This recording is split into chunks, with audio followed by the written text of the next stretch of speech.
कभी कभार ऐसा महसूस होता है जैसे ज़िंदगी अपने बॉइलिंग पॉइंट पर पहुंच गई है।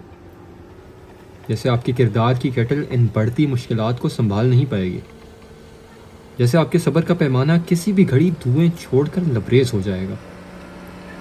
ऐसे लम्हों पे अपने आप से ठहरने का तैयार, यानी पॉज।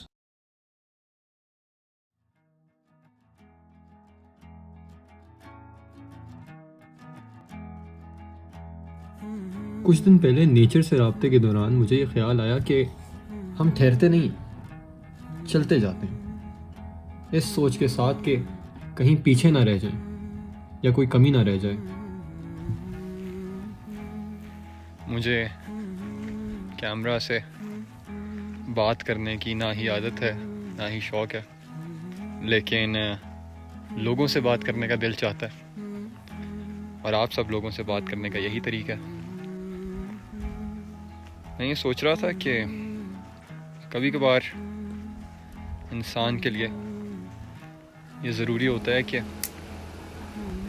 वो अपने आप को दुनिया के सारे जितने भी उसकी मामलात और चीज़ें चल रही हों उससे डिटैच कर ले कुछ लम्हात के लिए। And that is what this video is about. ये कोई राज की बात थोड़ी है। Life can get difficult to deal with at times for many of us, but how can we deal with it? Step 1, acknowledgement.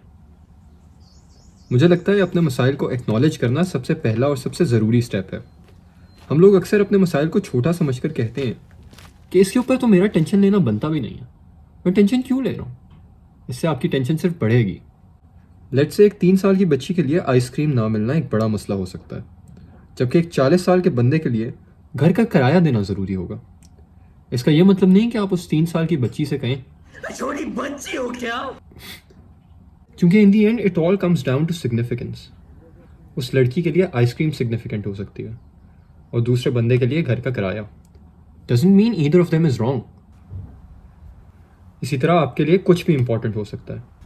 आप अपने जहन की खारदार तार से निकलें और आराम से सोचें कि आपके लिए क्या ज़रूरी है। आपके लिए कोई दोस्ती ज़रूरी हो सकती है, कोई काउंसिल पोजीशन हो सकती है, आपका सोशल मीडिया अकाउंट हो सकता है, या फिर कोई sports competition. Anything can be significant to you. आप उसको एक्नॉलेज तो करें।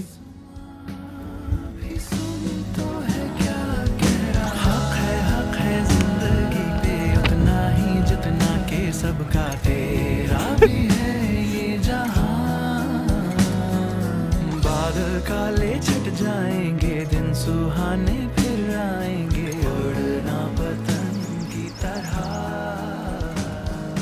हक है जिंदगी पे उतना ही जितना के सबका तेरा।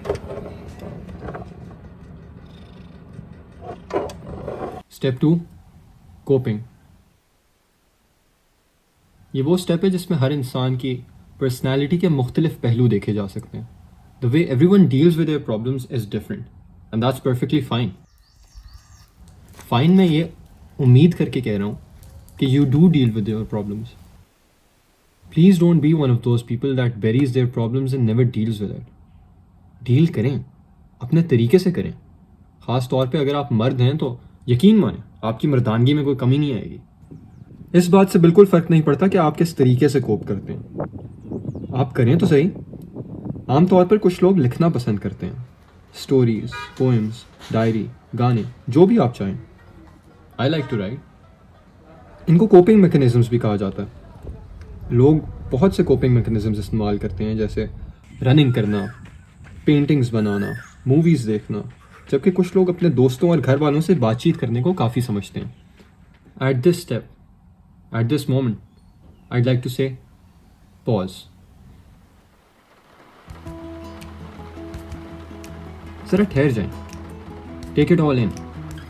आपके इर्द गिर्द जो भी हो रहा है उस पर गौर करें, समझने की कोशिश करें। और एक दफ़ा निकल कर कहीं बाहर भाग जाए, जिधर सिर्फ आप ही आप हो, खुदा ही खुदा हो और सुकून ही सुकून हो। चंद लम्हों के लिए ही सही, लेकिन निकल जाना चाहिए, चाहे बाहर पहाड़ों में या जंगलों में या सहरा में या फिर अपने घर की बालकनी में, ऊपर छत पे, कहीं पे भी निकल जाना चाहिए। और अगर आप ठीक तरह से पॉज करें तो आपको ये मालूम होगा कि हमारे पास बेइंतहा ऐसी चीज़ें हैं जिन पर हमें शुक्र अदा करना चाहिए। और अगर आप भी मेरी तरह मुसलमान हैं तो जहन में ये बात होनी चाहिए कि अल्लाह जो करता है बेहतर करता है। उस लम्हे पे ये एहसास होता है कि yes, I know I have these problems, but there is so much more to life than that. I am not asking you to ignore your problems, just take a break. After the break, back in full action.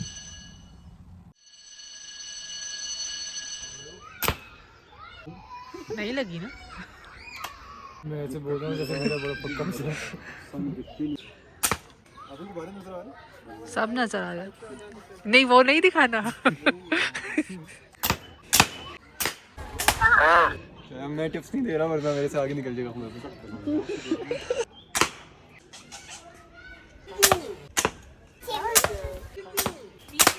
4 हो गए। Cantt beat 6 यार, 6 बहुत ज़्यादा होते हैं, ये लोग नहीं कर सकते।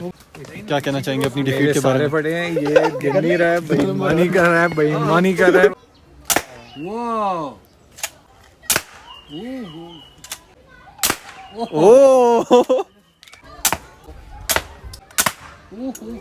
10 पे 8। वाह, हाथ हिला दे मुगीरा भाई कैमरे में विनर के तौर पे।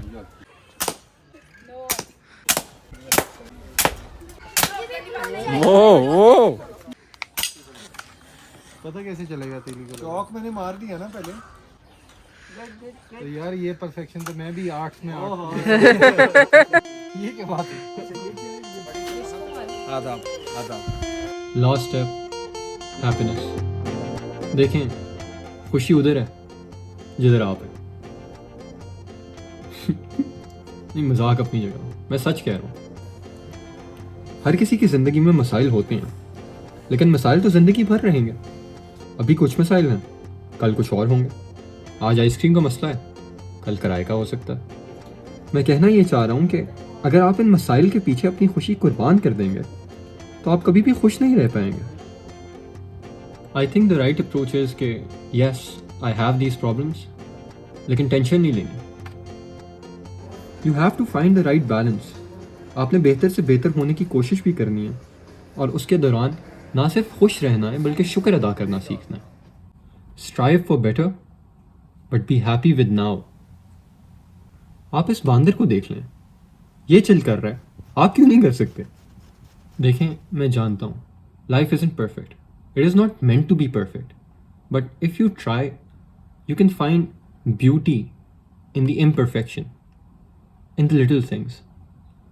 This is for when you lay under the sky, or when you're escaping on a road trip, when you finish a good book, or when a baby falls asleep in your arms. समझ रहे हैं? और जब बहुत सारी छोटी छोटी खुशियाँ मिलती हैं तो एक पूरा बाग बन जाता है। You see, persistence isn't one giant leap of faith. It is one foot in front of the other. And if you are putting one foot in front of the other in any way, you should be proud of yourself. खुश रहें, ख्याल रखें।